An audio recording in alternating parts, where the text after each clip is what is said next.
Hello, welcome to lesson 11 of the poetry and fiction section. Now we're going to talk about the sonnet. Okay? I know we've been talking about different formulas for poems and poetry. The sonnet is one that is probably the most famous, mainly because of Shakespeare. He even has a sonnet named after him.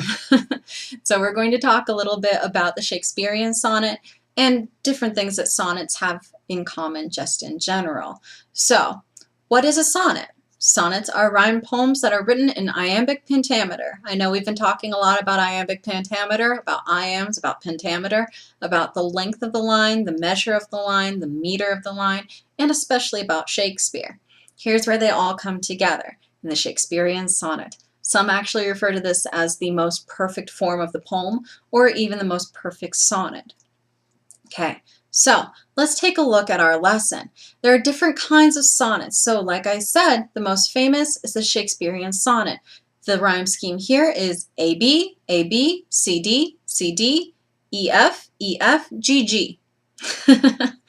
Yeah, a little tricky to memorize, but it makes far more sense when actually read. Also keep in mind, it's read as ba-ba, ba-ba, ba-ba, ba-ba. Okay? So just like words in like about and predict, we have the iamb. Okay? So let's take a look at a rather famous sonnet by Shakespeare. Okay? My mistress' eyes are nothing like the sun. Coral is far more red than her lips red. If snow be white, then why then her breasts are dun? If hairs be wires, black wires grow on her head. I have seen roses damasked and red and white, but no such roses see I in her cheeks. And in some perfumes is there more delight than the breath that from my mistress reeks. I love to hear her speak, yet well I know that music hath a far more pleasant sound. I grant I never saw a goddess go. My mistress, when she walks, treads on the ground. And yet, by heaven, I think my love as rare as any she belied with false compare. Now, this poem is not exactly a love poem, but it is a beautiful Shakespearean sonnet, and it is a perfect example of the Shakespearean sonnet. Here we have the first line ending with sun, the third ending with done. So we have our A and A, the second with red, the fourth with head, we have B and B, and so on and so forth. White cheeks, delight, reeks, no, sound, go, ground, and then our repetition at the end, rare and compare. So the Shakespearean sonnet, this is something that you can definitely do on your own. One way of approaching this is coming up with words that rhyme. So start out by saying, okay, I need two A's. I then start with, I need two B's, I need two C's, and so on and so forth. You'll find that by the end, it's pretty easy to come up with a poem, even if it doesn't quite make sense. It's still going to be a Shakespearean sonnet. Okay, let's just take that first line for a moment here. My mistress' eyes are nothing like the sun. Ba-ba, ba-ba, ba-ba, ba-ba, ba-ba. Okay, again, that perfect iambic pentameter. The next one. Coral is far more red than her lips red. Ba-ba, ba-ba, you get the idea. Okay, this is the Shakespearean sonnet. This is the iambic pentameter. Now let's look at another one, okay? So, this is another Shakespearean sonnet. Not from the stars do I my judgment pluck. Once again, ba-ba, ba-ba, ba-ba, ba-ba, ba-ba. And yet methinks I have astronomy. How are we going to rhyme astronomy with something? Well, if you move down a couple lines, you see he's rhymed it with quality. Is this a straight rhyme? Not quite. Here we have an off rhyme, right?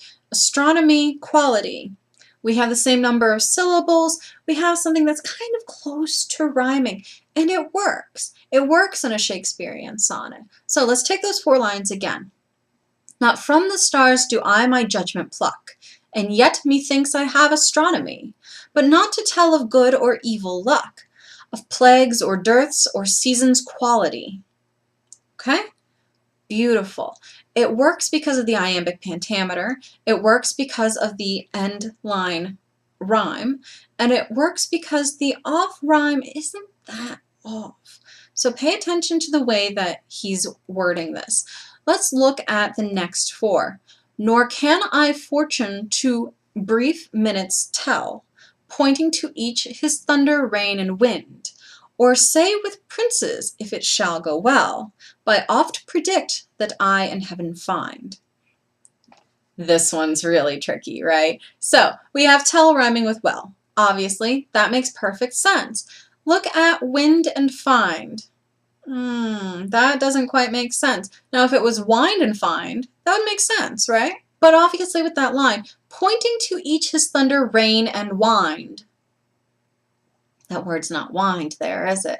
It's wind. So we often look at words like this, and in the British literature community, we believe that the way that wind was once pronounced, it might have rhymed with find. A lot of people do believe that. However, if you are just looking at the ends of those lines, yeah, they do rhyme. This appears to rhyme. It's a visual rhyme. Okay, so the reason why this one works is because of the visuality of it, because of the image that it creates. Let's look at the next part. But from thine eyes my knowledge I derive, and constant stars in them I read such art, as truth and beauty shall together thrive, if from thyself to store thou wouldest convert. Again, same thing. We have art and convert. Not quite. And finally, our G and G, right? So, or else if thee this I prognosticate, sorry, thy end is truth's and beauty's doom and date. Prognosticate, date. Do these rhyme? They do, yeah. So let's kind of talk about this different way of looking at the words and these different vowel sounds that he's using, okay? So while they do have the same final sound, the A in art and the E in convert are different, okay? It is rather difficult. These, like I said, are off rhymes or slant rhymes. It's not quite right. It's a little bit off, yeah. It doesn't really make that much sense, but when we visualize it, when we get to see it in front of us, yeah, it looks like it rhymes. So, again, we keep talking about poetic license. You can take poetic license. Obviously, Shakespeare did.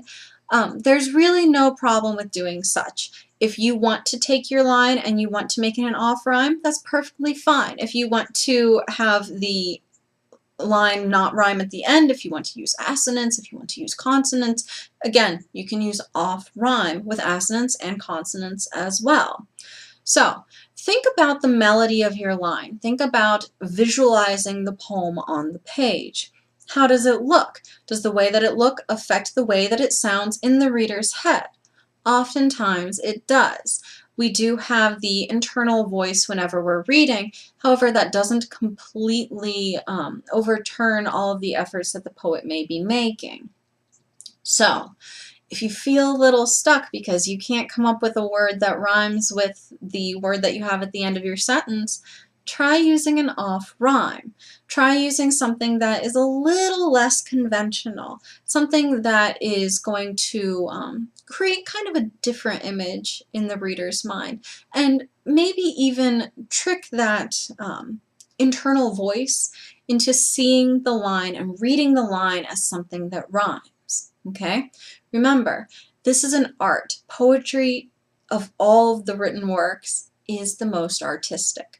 You're able to use the line to your disposal. You can create whatever you would like to create with it.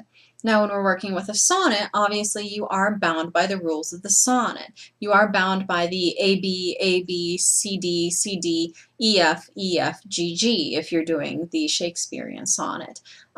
That's the easiest to interpret or to to imitate. So if you do want to imitate a sonnet, I do recommend imitating the Shakespearean sonnet. It makes the most sense for beginning sonnet writers. It makes the most sense for beginning poets because it does come in a very natural way. It does sound very natural. It does rhyme where we would like for rhymes to appear. So try giving the Shakespearean sonnet a try, okay? Write a little bit on your own. Make sure you do stick with that rhyme scheme. And iambic pentameter, again, while it is the most natural way of speaking, is not necessarily what you have to do in a sonnet. So try your hand at this one. See if you can expand a little bit. See if you can really flex your artistic muscles. And the first thing that you should start with is a Shakespearean sonnet.